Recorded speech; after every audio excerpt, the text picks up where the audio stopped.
This podcast is brought to you by ONNIT. Go to ONNIT.com and look at the great selection of supplements. If you find something you like, press in code Joey and get 10% off delivered right to your house. What's happening, you bad motherfuckers?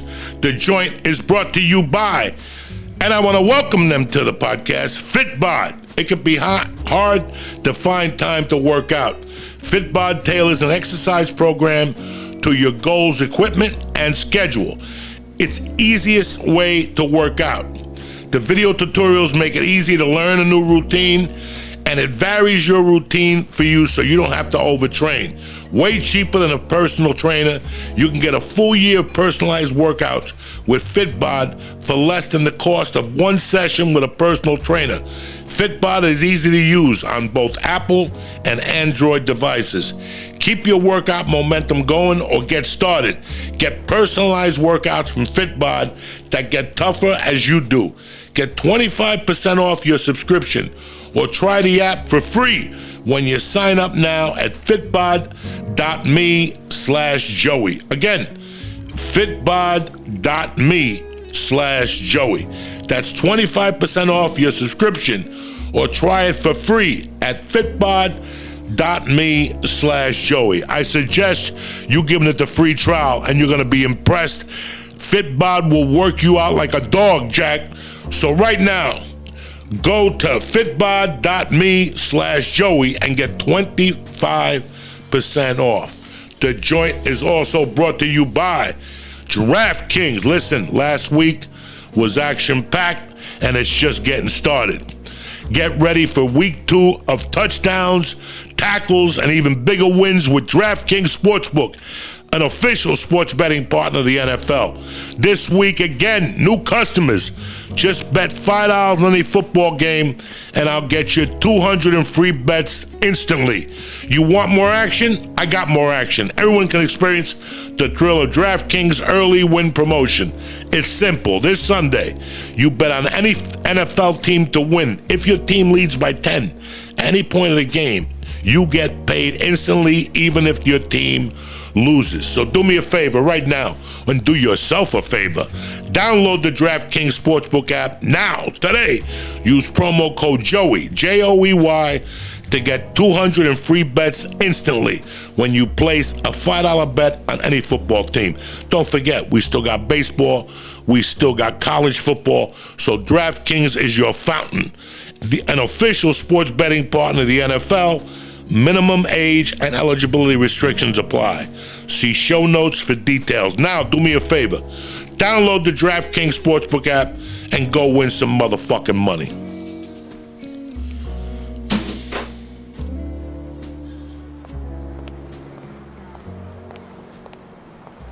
how you doing?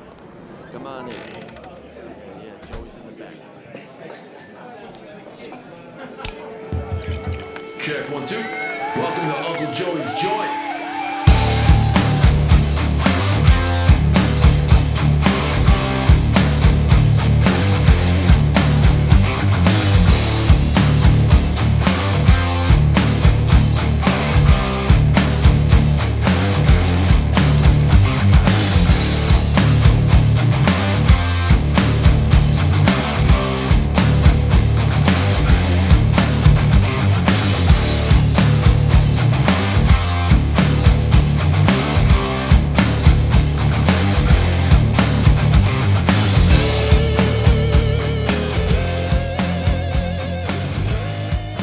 What's happening, you bad motherfuckers?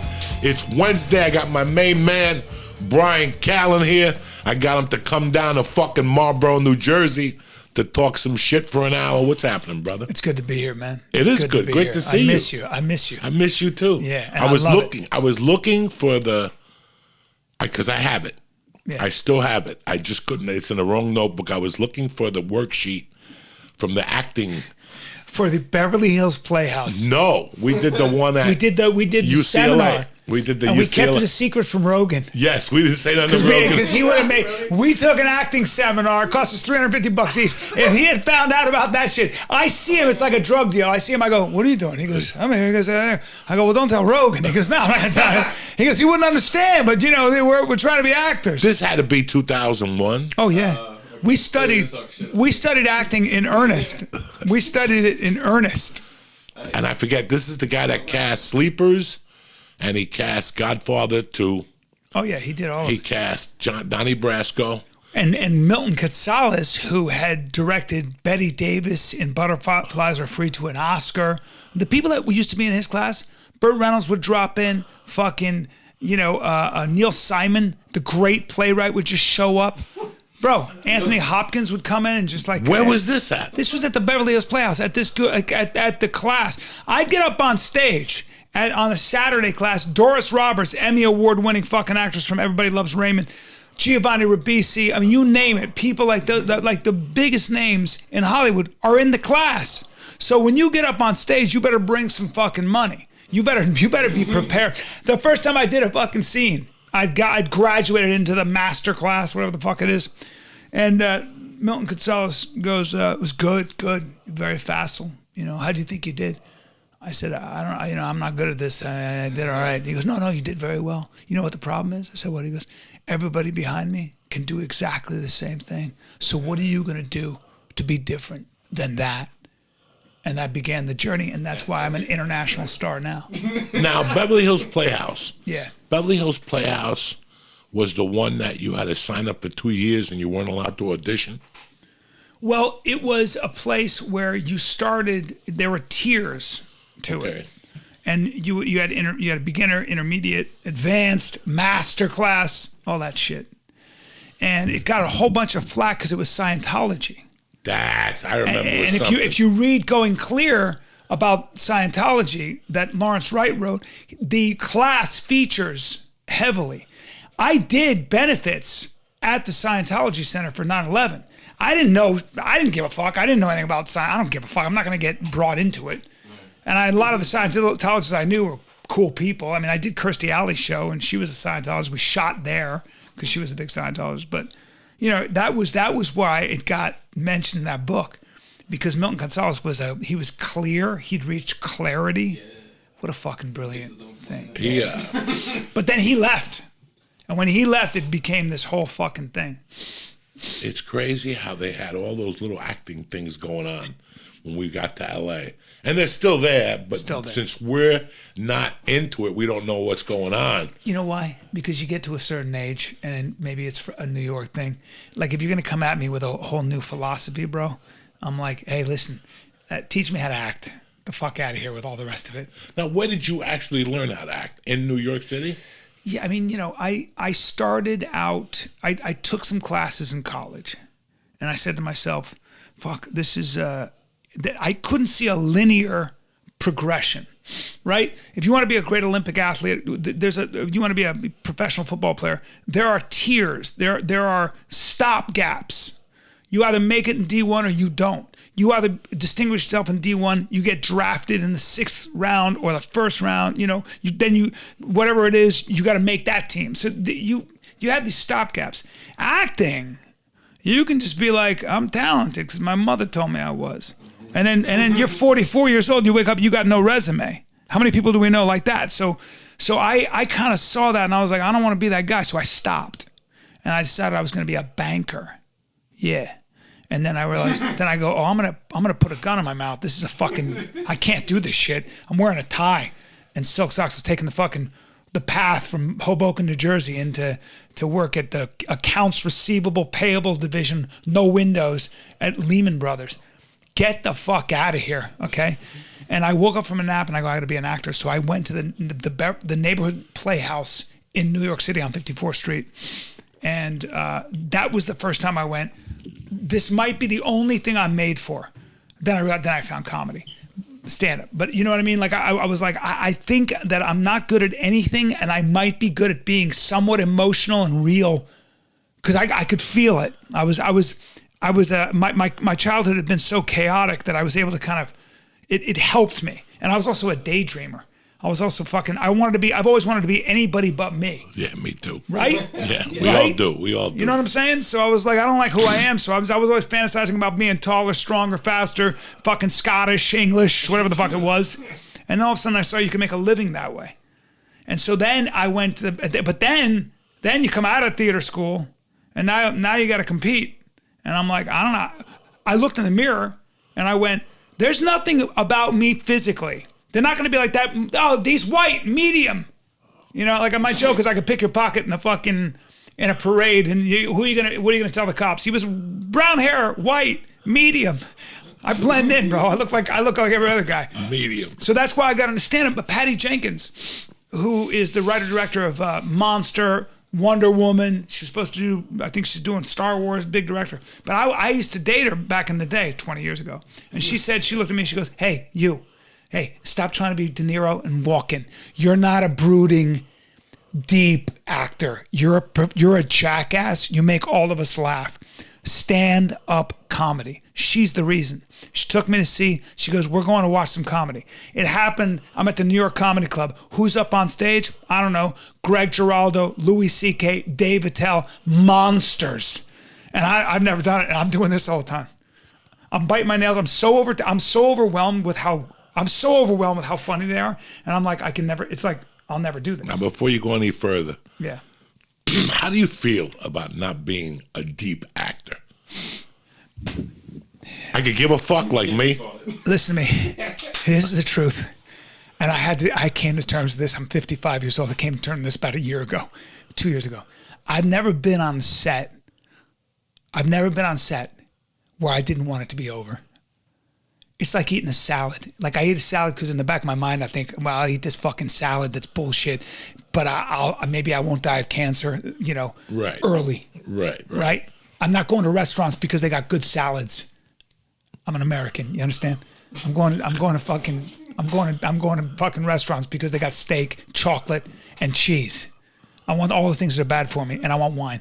I'm not going there because I've never gone. They have really good vegetables. The side vegetables and the salads are amazing. The fuck out of here. So it's the same idea. I realized that the process of acting, the non-linear progression of it, and the process of it, like just waking up early, the makeup, and then having to be on set, hurry up and wait. If you're doing a film, you're shooting a page a day. What? I don't have it, Bob. I don't have it. I was on the set of Joker. I watched that maniac win an Oscar for 4 days. I'm like, I could never do what this guy does. He can stay in character the whole time, not talk to anybody. No, give me stand-up, bro. I like working an hour, maybe 2 hours, and that's a lot for me a day. The rest of the time I want to I like it all. Yeah, well, you're good. I liked it all. You're very good. No. Come on. I liked it all. Like, right now I have to do another audition. I have to put another audition on tape. And for the first time in years, I'm excited. Oh, really? I'm excited. What's the project? Can you say? It's a De Niro movie, but it's with That's different. Barry. What's his name? I never had a chance to work with Barry. The director is Barry. Whatever. Goldwater. No. I don't know. The dude who did Rain Man and a bunch of Levinson. Barry Levinson. That's a bad motherfucker. So. Oh, now you're talking about a whole different level. That's what I'm talking. Storytellers. So I'm not a fucking deep. Like when I don't have to go in another room and breathe and fuck. No, you know what you are? You're an original. Well, it's great, but it doesn't get you far when you want to aspire as like a good actor. Yeah. Listen. You're not doing the Daniel Day-Lewis shit. I've heard this before that Mitzi would always talk to me on Sunday nights, and she said to me, "Why do you go to acting class? Yeah. This is the best acting class you could get." And she goes, "This is why people don't want to work with stand-up comics like Harrison Ford and all these people." And she was, and I agree with that. Yeah. From being in the original room will get your timing better than anything in the world. Your timing is fucking dead on. But for some reason, I always feel like when I'm on a film, like when I shot The Many Saints of Newark, there was a lot of dudes in that movie who were traditional actors. They make six figures from doing acting. Mm-hmm. They bought a house from doing acting. We could have done that too if we had more. There's like they have to push you more. If we didn't fall in love with stand-up. right? Well, that was- and we can also do stand up. Well, I fell in love with stand-up before. I was always a movie buff, but I never thought I could reach it. Yeah, I was like, nobody's going to hire me to I know be what in a you mean. fucking movie. Okay? I'm going to be an extra, maybe. Maybe. And that's with a capital fucking M. Yeah. Maybe I'm being extra in the back when I'm meeting that healthy dose of self-loathing and Yeah, feeling of total it's the truth, insignificance. though. Of course. Listen, as Americans, we've been taught that they're everything. That's right. You know, I came to this country when they were everything. That's right. Charles Bronson Well, was they were everything. royalty. They were royalty. Royalty. And they were out of touch. Elvis was fucking everything. Out of touch. You know, fucking, you know, when you look at somebody like Elvis, Yeah. I've been watching that movie lately. Just fucking like remembering how good of an entertainer that man was. Like what he did was fucking, you know, you can't even, and you look at it now and you go, he's Elvis. No, bitch. Put yourself in 1955. And his voice. Look, dog. He could be on The Voice right now, and everybody does this vocal gymnastics. That guy would he'd bring you to your knees. He'd bring you to your knees. Yes, he would. Right? Yes, he could sing fucking anything. would. In the ghetto, any of that shit. Give him what do you want him to sing? Pick a number, bro. That guy, he'll bring he you could to your swing dick. knees. Correct. And kill you with a ballad. An athlete. How about the way he danced? An athlete. And that's deadly. He could kill you with a ballad or just fuck you up. Yes. He had an array of hits. Well, what do you mean, like Jailhouse Rock? Listen to his voice. Listen to that shit. Jesus Christ. He's like the male Adele, but better. That's my fucking song right there. When he comes out. It's still astonishing. It really is. It's still astonishing. It still holds up. You listen to that and you're like, what happens when you watch that is you go, one time in my life, I want to just sing that song. I want to be that guy. I want to have that fucking voice. And loud. He was singing Jailhouse. He was yelling into that fucking thing. I had dinner with the guy who wrote that song. Oh my God. Yeah. And quiet Jewish guy from New York or wherever, I think gay. And he wrote Love Me Tender. He wrote Jailhouse Rock. Yeah, he's a giant. I didn't realize I was sitting next to him. And I almost threw myself at his feet because nobody else understood. I'm like, hey, we got to stop everything.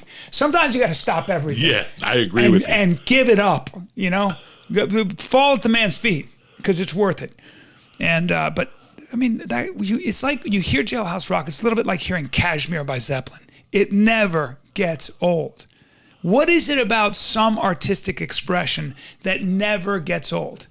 You just never get tired of it. It's crazy, but no, that's who I grew up around. Like I see the actors that are winning Oscars today. Yeah. And I see the Oscar winners from when I was younger and I was really into film.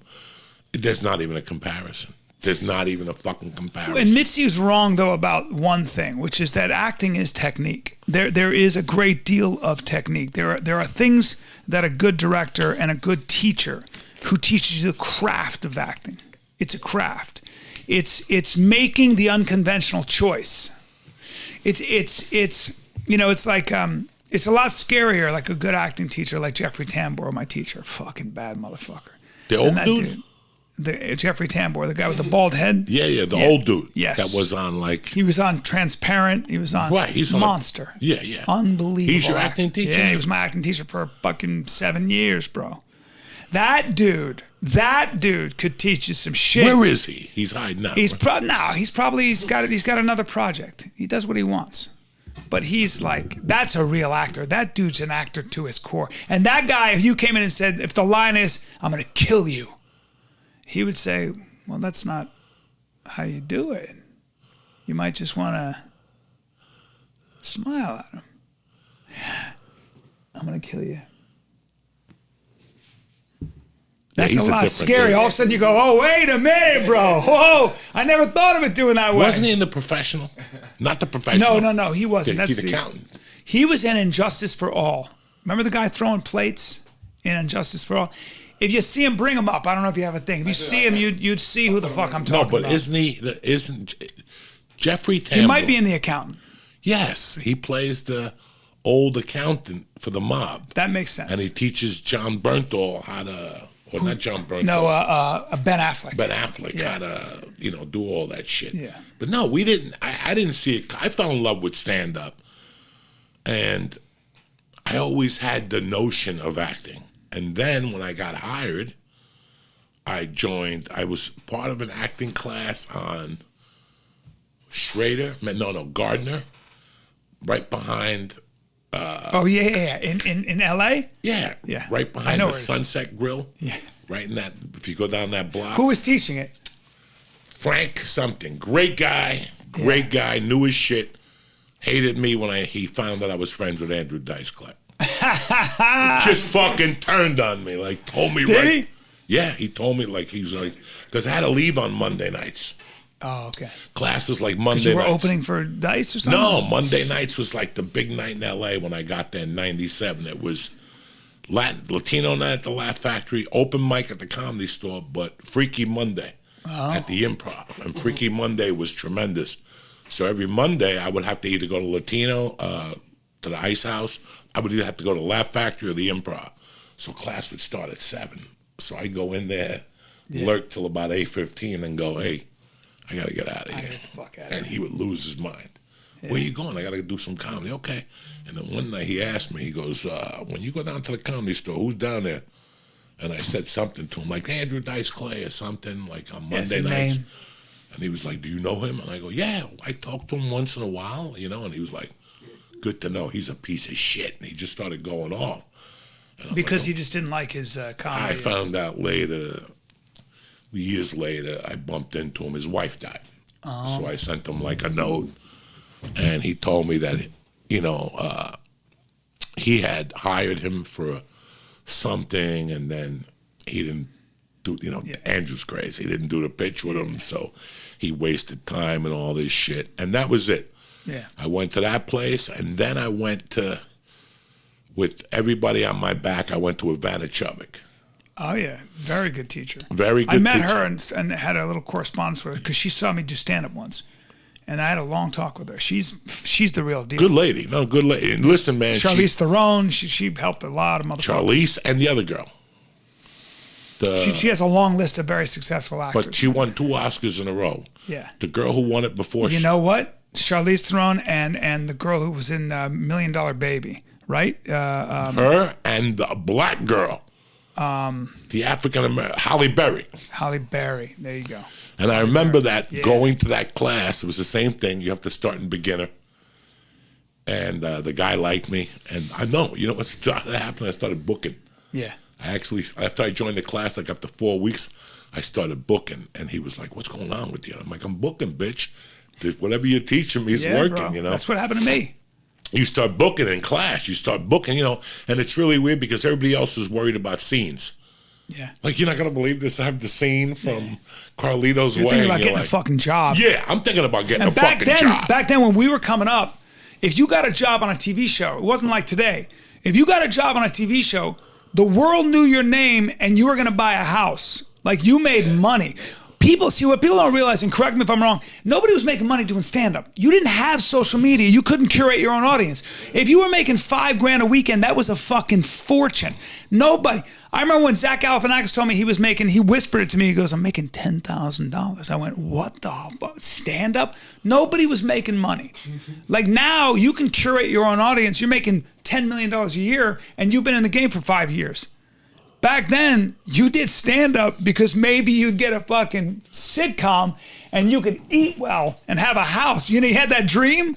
Like, if you got anything like a Will and Grace or a Friends, get the fuck, you'd hear these stories. It's like, I'm going to buy a Porsche. For me, it was like, I get to drink really good wine and the whole fucking thing. It was never about the art. But you know what I'm saying? And pilot season, and there'd be a small number of slots and you had to compete with that shit. I remember booking like my first pilot. Oh, I was ready to buy a house with no money. And it was an hour drama for CBS. And they gave the director $1 million to direct it. And they're like, when I was shooting it, they're like, dog, this is going. You might as well go buy a Lamborghini and shit. I'm like, come on. I always say that to you. I'm like, come on, guys. And I didn't say a word. Like, I was old enough already. Every pilot that's ever been shot, they say that. I was 35. I remember when I heard about Friends. that the motherfucking writer from Friends gave each of those 6 motherfuckers A Porsche. Right? No, he gave him $500, and he said, walk through the casino. When they shot the pilot for Friends, after the pilot, he goes, walk through the casino. This will be the last time you'll be able to walk through a casino. Wow. Without getting fucking mobbed. That's cool. That is fucking crazy. That's pretty cool. Yeah. But I've seen a lot of dudes come and go. Oh. And I've seen a lot of guys buy shit they couldn't afford. It's like my buddy gets a series. I never forgot this. And he goes, you got to see my new house. So I come in and I look at the house. And he's doing a series. Now, I've been in the game for a while. And I look at the house. And I swear to God, I went like this. I look at him and I go, how much does this house cost? He goes, about 1.6. I go, 1.6? I go, what'd you put down? He goes, 20%. So I know the math right away. Because I look at him, I go, you're going to make $45,000 before you wake up in the morning, right? He goes, yeah, a little more. I go, and I remember going, you're going to be out of this house in 6 months. I call him up 6 months later. I go, how you doing? He goes, I'm turning into the skid. I go, bro, yeah, because your series didn't go. Because it didn't go. Because it never goes. And you got yourself leveraged. You can't buy the house before you have the money in the bank. I don't know how many actors I saw do that. Because they're actors. And because you think it's going to keep going. Yeah. Back then, you could do that.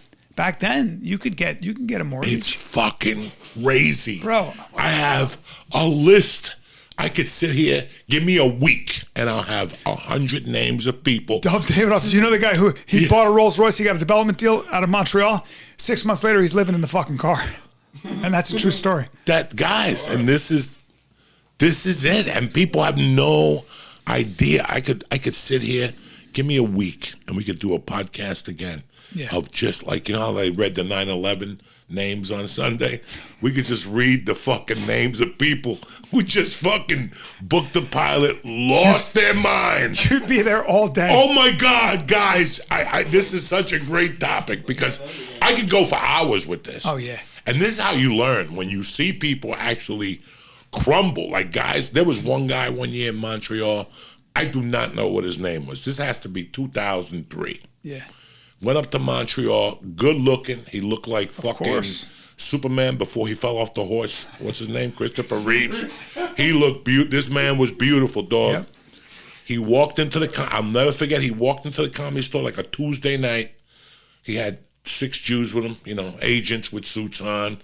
That's when agents did shit with you, like 8 of them. Well, it was all the mafia. You had to have a manager and an agent. He had everybody. Yeah, you're going to see a 30-year check. That's how it was. A 30-year check. Fucking crazy. If you're making $7,500 a week, which I was on Mad TV, I don't know how it happened, $1,500. I don't know where the fuck the money went. Bro, I'd be like, how the fuck? It's $1,500. My dad was like, what the fuck are you doing? I'm not doing anything. I got a business manager. A business manager? Yeah, they told me. They all talk to each other. A third of my money. I'm a fucking, No, it's crazy how, oh my God, I saw a guy next to me buy a Porsche with his stripper girlfriend. We lived in a fucking 1-bedroom apartment next to me. It's called wishful thinking. It's called optimism. Oh my God. And I wouldn't buy shit. When I shot that pilot, they were telling me all these numbers.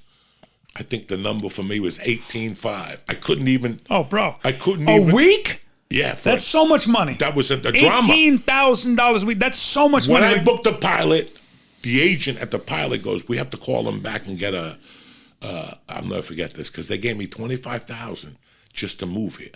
Wow. Okay, so they gave me $25,000, but I was minus $200,000. So I don't want people to go, you got $25,000. No. First of all, $25,000 after an agent and attorney is fucking 20 G's. It's about 12 grand. It's about 12 grand. Yeah, it's about 12 grand. Just figure that. And that's a fact. So when I moved down here, they were like, okay, you know, you're going to get, I don't know what it was for the pilot. I have no idea, maybe $1,500 or something like that. But then the agent goes, we have to call and get your quote for this. Oh, what they don't know is we do it for fucking free. We do it. I would do it for free then. Fucking, this was like who played the doctor on The Sopranos when what's his name went to prison at the end on The Sopranos? Yeah, I don't remember. At the end, the guy from the other family, Johnny Sack, goes to prison, and there's a doctor there. He was also in. Yeah, he befriends a doctor with glasses. That's who they paid $1 million to direct. Wow. He was also on Eyes Wide Shut. He's the one that fucks Sidney the- Lumet. Sidney Pollock. Sidney Pollock. Died of pancreatic cancer. Sidney Pollock was directing Hell that of a thing. director. When CBS pays Sidney Pollock to $1 million to direct, Yeah. that show's going. Yeah. That show's going. That's what you think. So when I shot the pilot, I went from 10 pages of verbiage to 1 because I didn't know how to act. So every day I went in, I lost a page. And then towards the end, they just had me like grunting and like making noises. At the end, people really never talked to me. They were like, it's going to all work out. You weren't ready. You weren't ready. No, I wasn't fucking ready. I never acted in my life before. Yeah. They threw me on a CBS pilot. So I fucking, like on the way home, they're like, it's going to be okay. When you get back, then the executive producer said, listen, get an acting class immediately. Yeah. I'll visit with you. And I'm like, this sucks. But I'm like, man, I can't wait to buy that house. And in fact, I went all the way to Miami. That's after they towed my car. And I went all the way to Miami for 3 weeks because I didn't want to even think about it. I did not want to think about it. I was going to get the call that the pilot got picked up. I was going to call the drug dealer, get a fucking kilo of coke, and just go to my room and snort it, and then start shooting the fucking episode. Because they were going to give me $18,000 a fucking week for. And those days, you picked up, I think it was 16 episodes right off the bat. Yeah, that's right. Which, by the way, is crazy. It's fucking crazy. You're set. I was going to get $18,500 for 16 episodes from September to December, and then come back and shoot another 16 or whatever the fuck it was, 17 episodes at $18,000. So guys, yes, when I got the call, I was in Miami, and Jeff Gatlin called me, my ex-manager, and he goes, hey, I don't know how to tell you this. And I'm like, what, I didn't get the Travolta project? Because I was going to get a Travolta movie. He said it didn't get picked up. He goes, the pilot didn't get picked up. And I'm like, what the fuck are you saying? What the fuck? I was like losing it. It's Sidney Pollock. And he called me when I got back to LA. He's like, it's going to be a mid-season replacement. Oh. So I was like, okay. So I called the director, the executive producer. He's like, yeah, we're going to get together in a couple of weeks and start writing scripts again because we'll probably be on TV by December or January. Nope. And it was fucking, nope. It was. That's the story of my life. But that's 18,000. And then do you remember when I was going to get do you remember the beginning of reality? Rogan got Fear Factor on NBC. I remember that.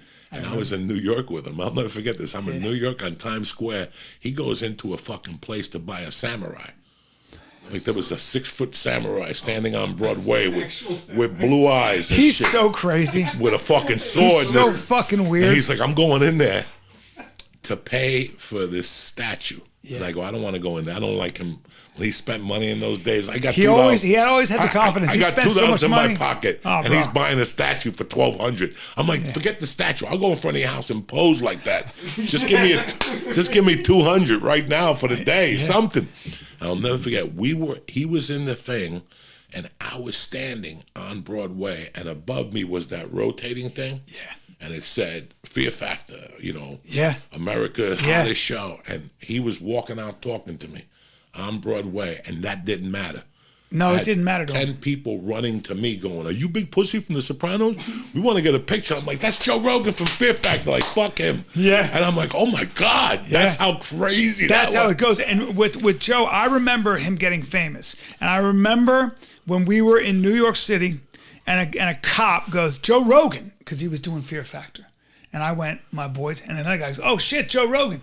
And I went, bro, you're famous. And then he bought that house up in fucking Bell Canyon.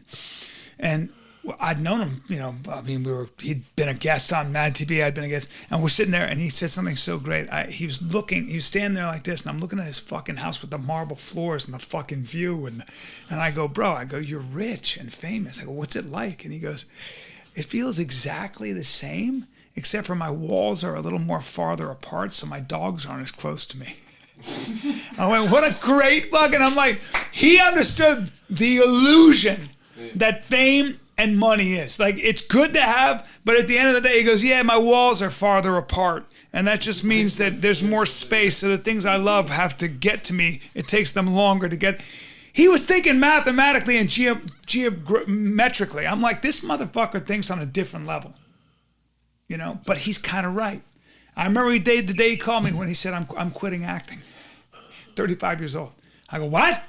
What do you mean quitting acting? Back then, it's like, you can't make a living doing stand-up. I mean, you can make some money, but not, you know. He goes, nah, I'm quitting. I don't want to fucking act. I don't want some guy telling me what to do.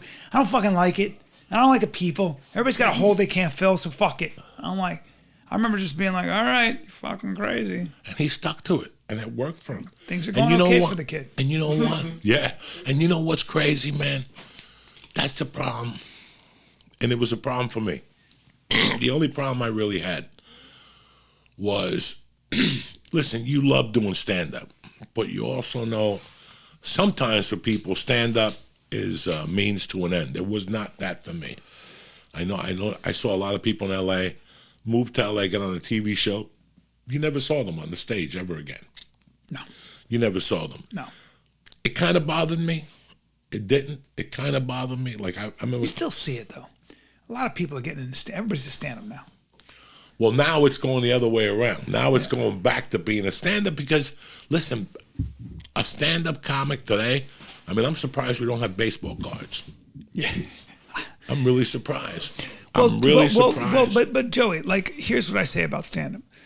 There are very few people who you can take and throw in, like everybody says they're a comic, but nowadays you can curate your own audience. So before you even get up there, everybody loves you. It's like performing for your own family in a living room when you're a kid. But there are very few comics, and you're one of these guys. I can put you up in front of any fucking audience anywhere in the world. They don't know you. They've never heard of you. And I give you 45 minutes up there, and you got them laughing for the whole 45 minutes. That's a rare fraternity. That is a small group of people. Because that takes real skill, and it takes a long fucking time. And I think that's lost on it.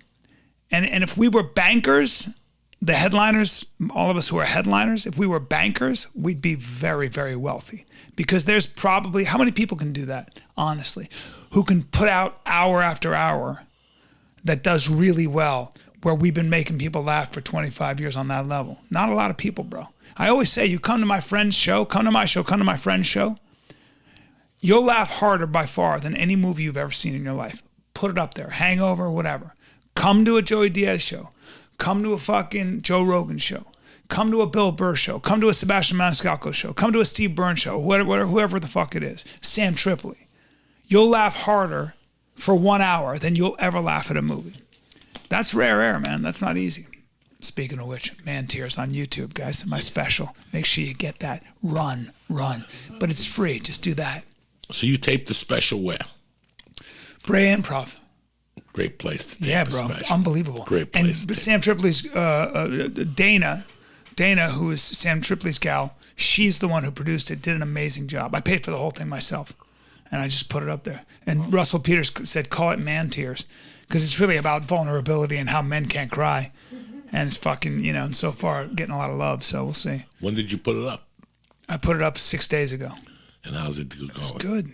Over 300,000 views and counting. It's crazy how much stand-up has changed again in the last. COVID has changed stand-up. It's changed acting. Well, you also got to be. You're in a TikTok world, so you got to be putting out, pieces and pieces every day, because people are consuming comedy now like it's candy. Beyonce was saying nobody wants to see a body of work. Like, they'll tell you, my special's 50 minutes. The truth is most people get through 27 minutes. Doesn't matter who the fuck you are. It's the truth. I don't care if you're Chappelle, I don't care if you're Burr, I don't care if you're Rogan. People get through maybe 25 minutes. And they'll watch it in pieces. So putting out 50 minutes, that's a gamble. I got to break it up, because that's just the way it is. And it used to be you put out an hour. See the channels, man, were so predictable. Put out an hour. I got all my people. I got my team. They're going to do all that shit. One of the good things is now it's up to us.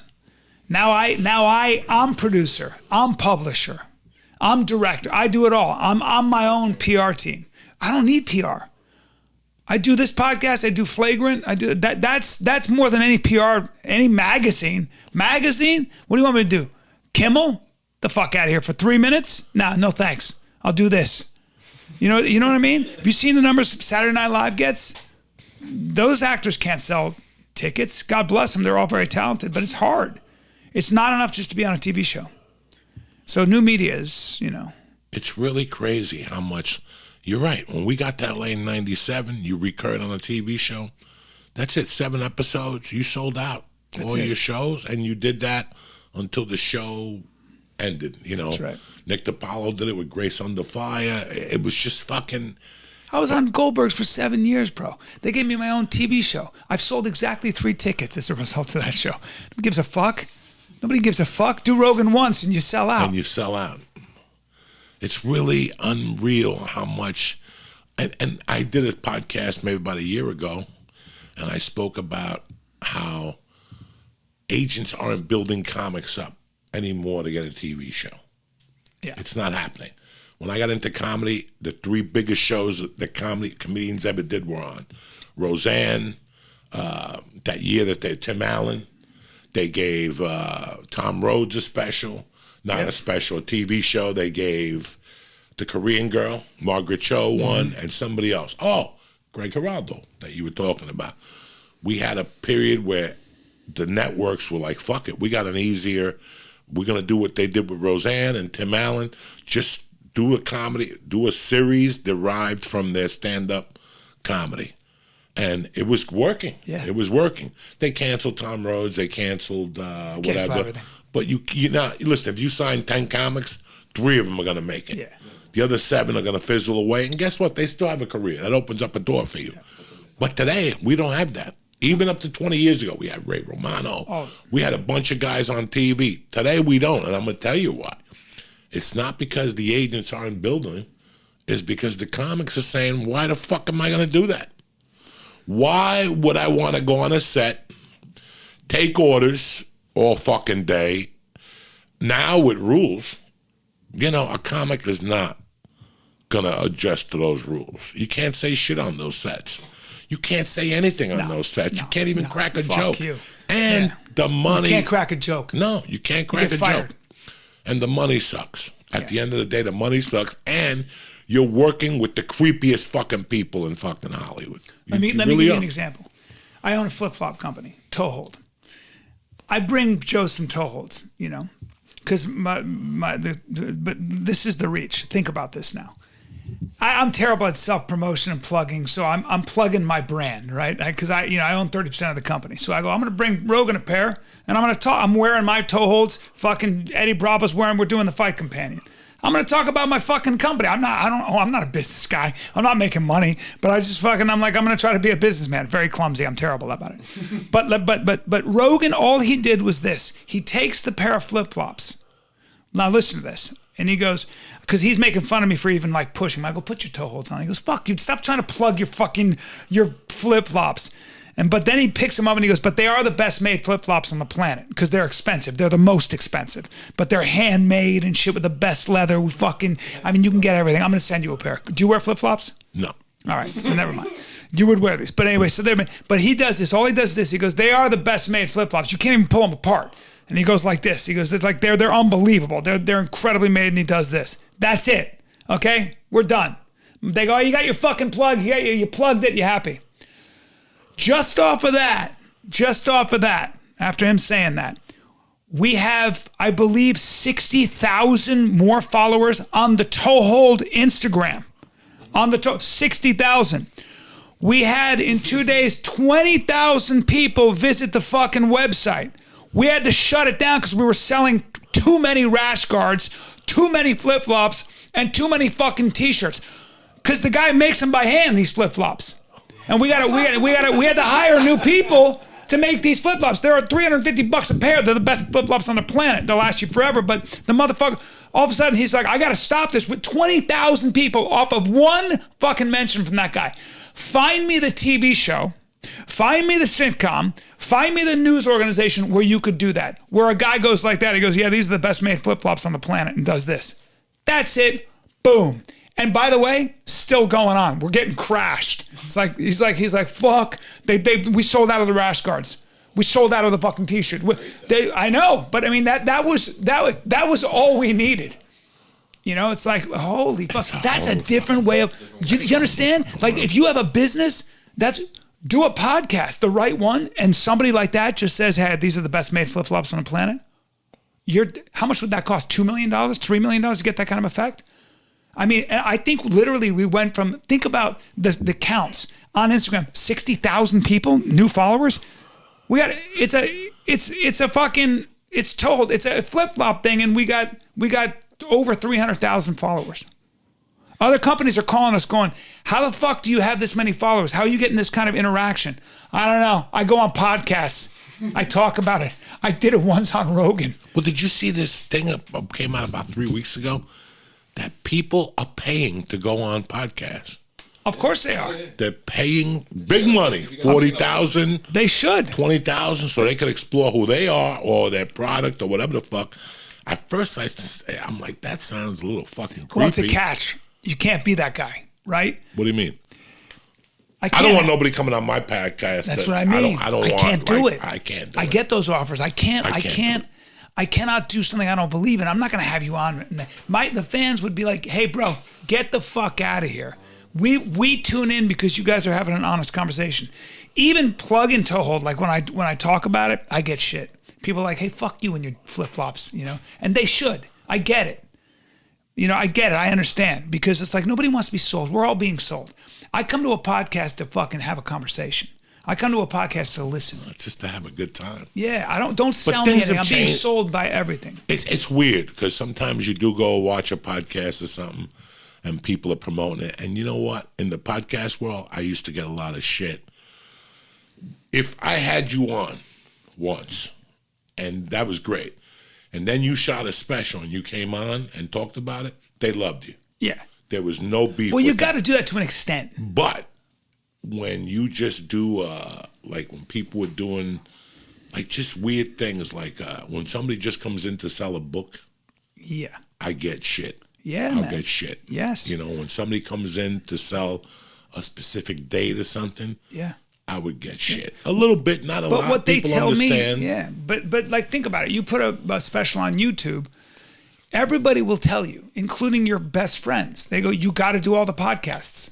You got to drive down and see Joey. I mean, I love doing this anyway because I haven't seen you in a while, but it's great. But you got to do all that shit because if you don't, you're not in the algorithm. And I don't care how good your special is. It's getting fucking a lot of love. Doesn't matter, bro. You're not getting eyeballs on that. People are too busy. We're moving too fast. If it's not right in front of me, I'm not going to watch it. But that's the reality of what we do, bro. I don't self-promotion for me. I don't know about you. I cringe.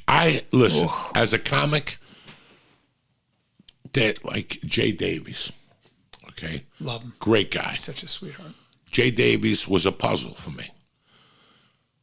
Jay Davies promoted these rooms, and he got 500 people in there. Unbelievable. Just most beautiful women in the world. You just don't know. And he's a good-looking dude, but tiny, but whatever the fuck, he's. I love that motherfucker. When I first started living in LA, I saw these people. There's another Spanish comic who I don't know how the fuck he does. He would get 300 people. Not Gabriel. Yeah. Like this is a promoter kid that I don't even think he does comedy anymore. That's an art in itself, bro. It's a fucking art, but the kid wasn't that good of a comic, but he did a great job promotions. And I remember I used to be jealous. Like, what do we need to do? Do I need to get flyers and go to a mall and pat? Because that sucks, going to a mall. Hey, how you doing? You want to come see a great comedy show today? I can't do it, dude. All that shit sucked. I mean, I would hire people maybe to hand out shit. I think right now, today, you know what you do? You get a fucking a truck with a billboard that drives up and down a street with your fucking face on it saying Joey Diaz. That's the only thing I can think of. That's not going to work anymore either. Listen, I remember when I got into, I still remember selling neon and, the businesses. And my job would just be to drop 100 flyers off a day. I would get 10 calls, close 3 of them. It was automatic. And some days if I didn't get a call, then the next day I get 6 calls. Mm-hmm. You know what I'm saying? Like you're always going to get 3 calls. Yeah. But nobody would do that anymore. Like nobody's going to pass out flyers. Nobody's going to, right now we have so many different opportunities to promote. Yeah. And as a comic, you're not going to get anywhere unless you promote yourself. There's no, I fucking was horrible at that. Yeah. I can never tell you. You can't rely on traditional media. No, you can't do traditional what? Exactly. I'm going to be, by the way, I'll be in San Jose this weekend, so come see me Thursday, Friday, Saturday, San Jose Improv. Have you done that club recently? Oh, no. No? Great club. You've done it though before. Oh, yeah, I've done it 20 times. That's an old school Great theater. fucking I club. love that. I like that whole area. Bro. But there's no more fucking, my restaurant's not there. Original Joe's closed down. Oh, really?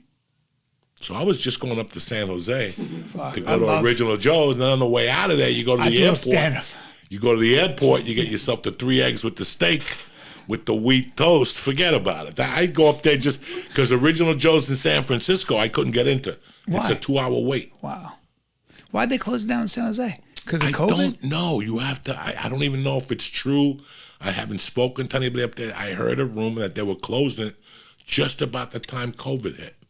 That San Jose Improv is a fucking landmark. I haven't done it, and I'm excited. I haven't done it in like 2 years. I mean, San Jose Improv is a fun fucking weekend. Plus, they got great martial arts schools up there. Oh yeah, bro. I used to go to AKA. AKA. The last time not the last time, but like a couple times back, I go. You'll love this. I go to fucking. I'm doing the improv, and I go to AKA and Daniel Cormier is there. Luke Rockhold, and Luke throws me headgear. Now I was boxing, so I had my mouthpiece. So I'm like, fuck. I put my mouthpiece in, and I'm like, hey, guys, they're all killers, and I'm a fucking idiot, right? So Daniel Cormier goes, I got him first. And we're just light sparring. We're touching and stuff like that. And I've been boxing, and I've done enough martial arts to, And fucking, I'm hitting Daniel, and I'm hitting him on the shoulder. and he's doing this kind of Philly shell and just giggling as he's coming at me. And you may as well punch the ocean. Punch the fucking weather. If there's a hurricane, punch the weather, punch the hurricane. That's about as much chance as you have. And out of nowhere, he just grabs me, double legs me, and he goes, watch this. I'm gonna make him tap. And he puts his shoulder in my chest. Now I was a wrestler, okay? I'm a grown man. The motherfucker double legs me, puts his shoulder in my chest. I can't breathe. I'm like, and he goes, look at this, look, ah. And he just the weight. I was tapping I was fucking like thumper, like thumper. You and didn't then see Khabib up there. No, but then Luke goes, and then me and Luke are moving around. Luke Rockhold, okay? One of the greatest middleweights of all time. 6'3", 220 at the time. This is before he beat the shit out of Chris Weidman, all right? And he does, sure enough, he does one of those fucking question mark kicks. Boom! Right in the fucking face.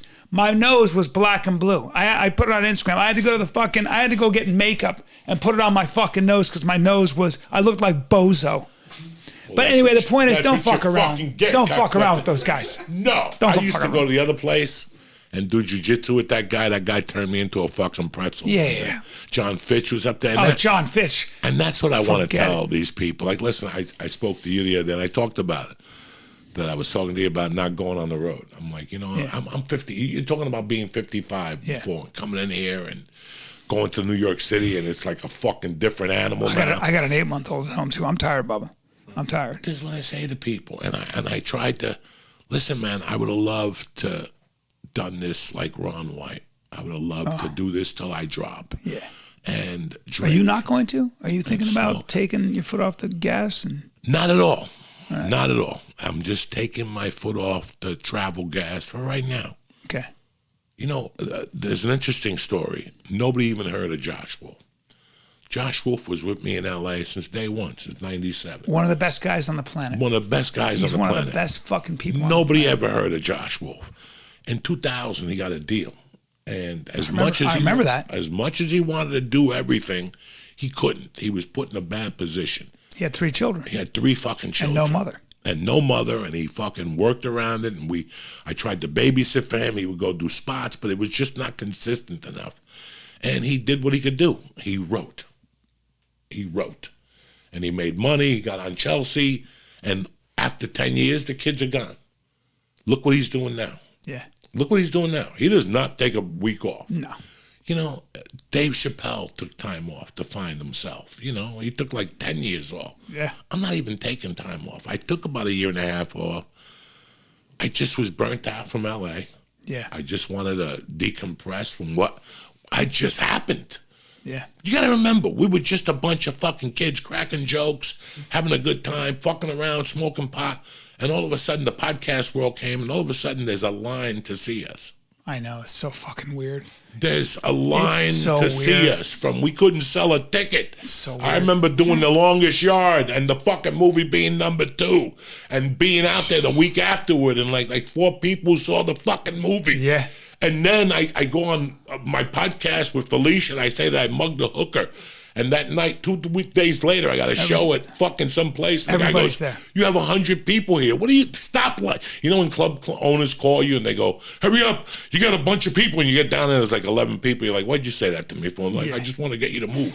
When the guy told me, "Fucking, I have 100 people here," I'm like, if I get down there and there's 10 people, we're gonna have a problem. He goes, "Joey, you got 100 paid people here at $15 a piece." To me, at that time, it was more than bro. 18.5. Yeah. At 17 fucking weeks. When Okay? Fighter and the Kid, I knew Fighter and the Kid was a hit when the TSA dudes were like, bro, Fighter and the Kid. Then I'm playing, then we're all hanging out and I'm watching my kid play soccer and a guy looks at me, he's from Mexico. He goes, "Are you the kid?" Keep going. I'm like, Pete. I'm like, bro, what the fuck is this? What is this? It was the craziest experience of my life.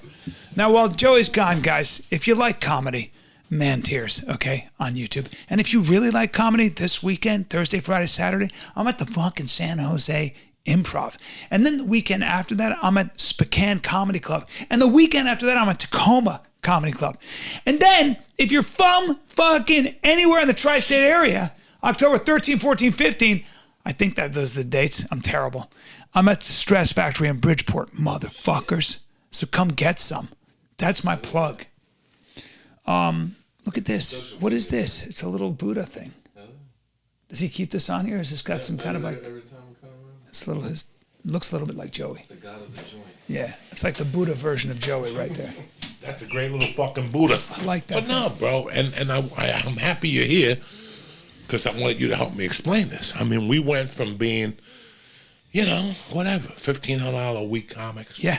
Nobody That's talked to us. exactly how much we you were know, making. $1,500 a week, you had to pay for your plane ticket. You know, after two grams of coke and whatever, I came home with $300 like Mad TV.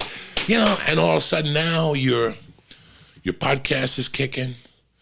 You know, the money was the least of it. That's right. I mean, the money, I could care less. I never about it. expected to make any money. No, so I don't give a fuck about it. But what was happening? People talking to you. Yeah. People stopping you on the street. From People other stopping you on- Jesus. Jesus Christ, I remember we did acid church. We did like 2 hits of acid. Ari went to Australia. He checked in and the guy goes, "I'm going to walk him to his room." And Ari's like, "This doesn't seem right," when he checked into the hotel. On the way up, the guy goes, "Bro, I got acid. That acid church was killing me." He goes, "A week later, I'm in Australia. And this fucking bellhop is walking me up to the room to tell me he got acid." And then they saw the acid Yeah. church. And then it wasn't just that. It was what was going on at the comedy clubs, at the store. The store went from being one of the greatest clubs in California. And by the way, you performed for 12 alcoholics at fucking 12 at night. Yeah. Nobody was at the original Nobody. room. Nobody was there. Nobody. Criminals hanging out. I mean, it was people dark. unbelievable. And all of a sudden, it went to being the greatest comedy club in the fucking universe. Packed every fucking night. Packed. You couldn't walk in there. Yeah. Fucking celebrities. How many nights I go up there on a Tuesday and walk out, Most famous people in and the world. I'm looking at fucking famous. I'm like, Yeah. what the fuck is going on at the store? Dr. Dre started coming to the. I mean, Bro, it was just fucking. It was insane. shocking. You get recognized by famous people. And you'd be Yeah, like, no, it was insane. Like even Sean Penn. I met Sean Penn one time, and he goes, and John Leguizamo was there, and John's a buddy, and John goes, you know, Brian's a comic, and I've never told this story, but it was, I don't know but maybe he was being polite. But Sean Penn goes, yeah, of course, yeah, and I went. Like I'm still excited about it. Maybe he was just being that way, but I think he knew a little bit. I think he kind of like maybe he'd been at the store. That was the only thing, or maybe he'd seen something I'd done. But I was so fucking I was like, the fucking Sean. You're Penn. gonna love this story because we all relate to this. When I shot Grudge Match, Yeah. like nobody said hello to me. Right. Like, you know what I'm saying? I walked in there and people were like, "Who's this fat fuck?" I did what I had to do, and then I flew out. I mean, the director knew me, so he spoke to me. I knew him from The Longest Yard, so he bullshitted with me. But everybody else, nobody said dick to me. I mean, LL Cool J was cool. De Niro was cool as fuck. John Bernthal, that's how we became brothers. He's a great guy. Oh, I just met him. He's a fucking great guy. He's a great guy. Wow, what a great guy. So I'm like, what the fuck is going on here? And all of a sudden, I go to ADR. Now, nobody said hello to me on the set. When I got to ADR... Hollywood makes you feel invisible. Oh, please, but I didn't give a fuck. I wasn't... Listen, You're not hanging I was with them. invisible. You're not hanging with them anyway. No, I was invisible to start off with. I was born invisible. Right. And then you go to Hollywood and you're more invisible. Yeah. But what people understand you go to ADR. Yeah, so for people like us, I came from shit. Yeah. So here I am in a fucking set with De Niro, LL Cool J, and Stallone. I'm like, nobody's going to believe this. When I go to hell, nobody's going to believe this when I'm telling them this story. So I go to ADR. Dog, nobody said shit to me. When I get to ADR, every producer was there. They had bowls of fruit. They had sandwiches.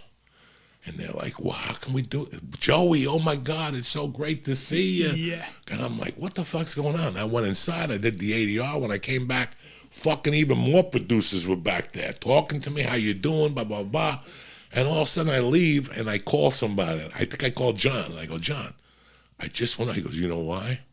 Because when they screen the movies, people were yelling your name in the movie. That's theater. right. I heard that. I heard about that. And he goes, I heard when you came up on stage, when you came on the screen, this is a movie with De Niro, everybody. I heard this. Yes. You come on and the whole fucking theater goes, ah! That's when you know that the audience, the people, they're not watching your movies, bro. They're watching podcasts and they know you as a person. And they identify with you because you know what's really important as a comic? To truly believe you're not better than your audience. And I know that. I know I'm not better than any motherfucker listening. Yeah. That's the difference. Because when you're in Hollywood and you're treated like royalty, you forget that shit. And you're out of touch.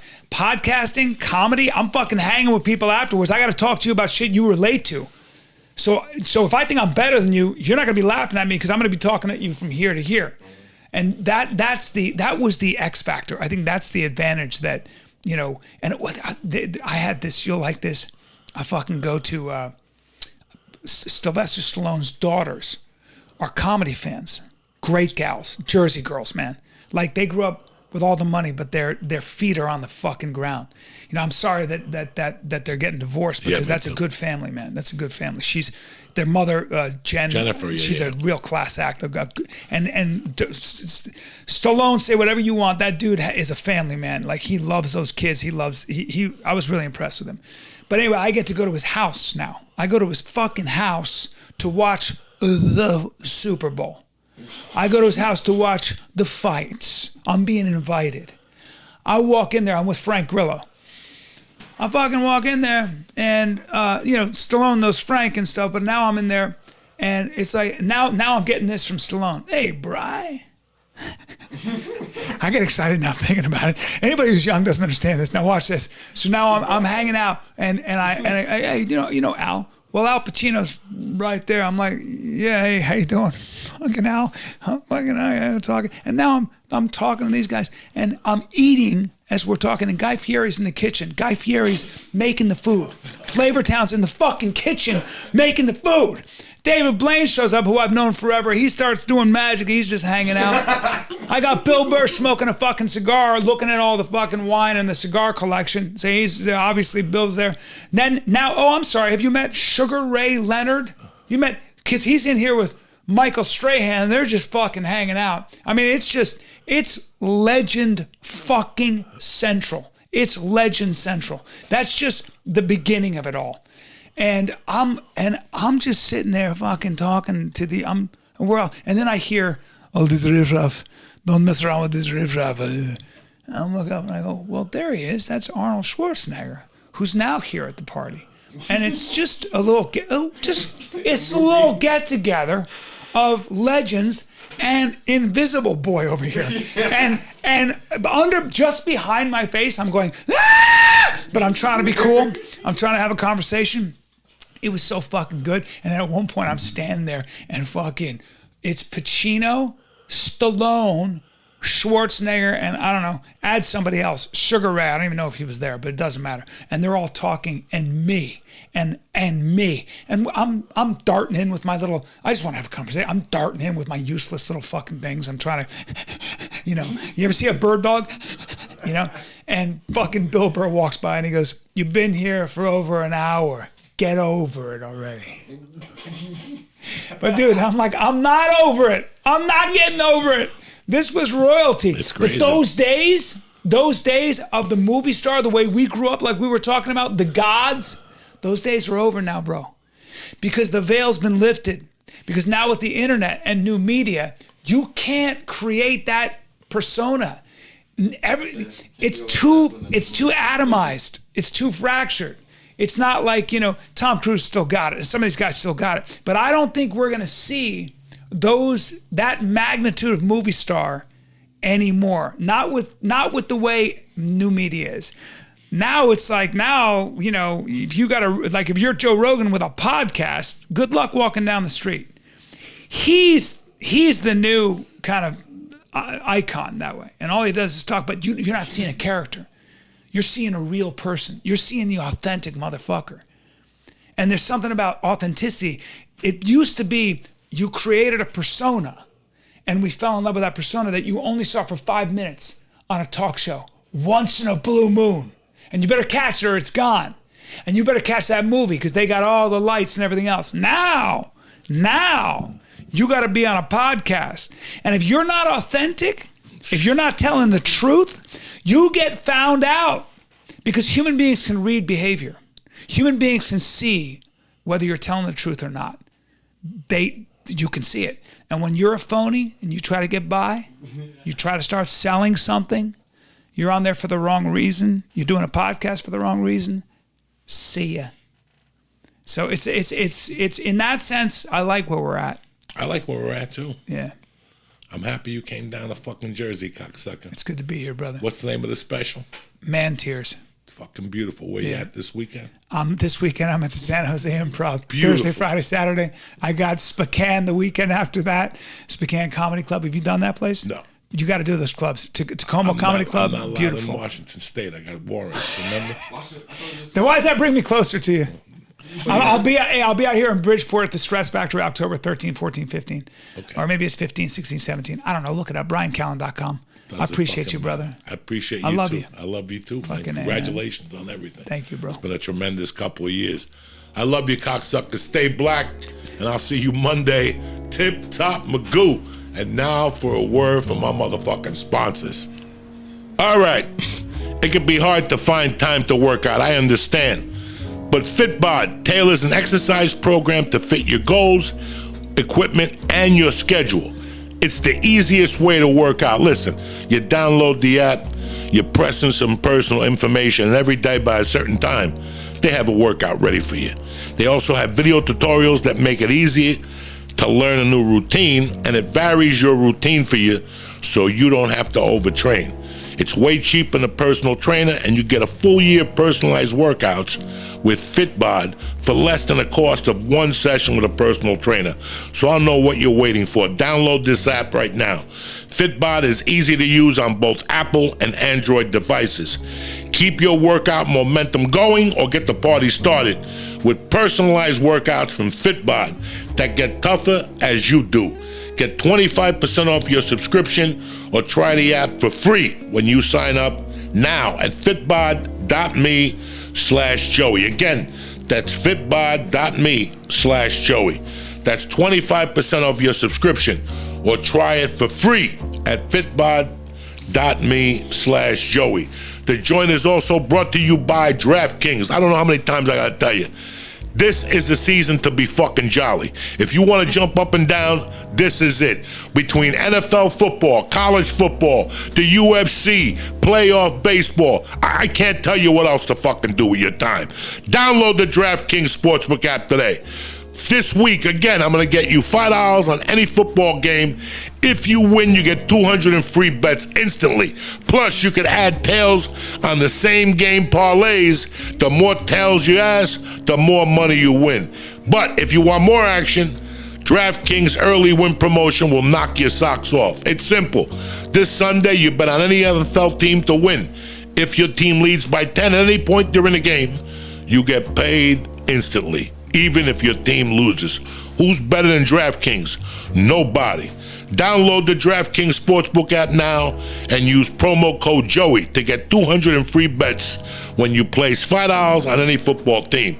That's code Joey, Joey, only at DraftKings Sportsbook, an official sports betting partner of the NFL. Minimum age and eligibility restrictions apply. See show notes for details.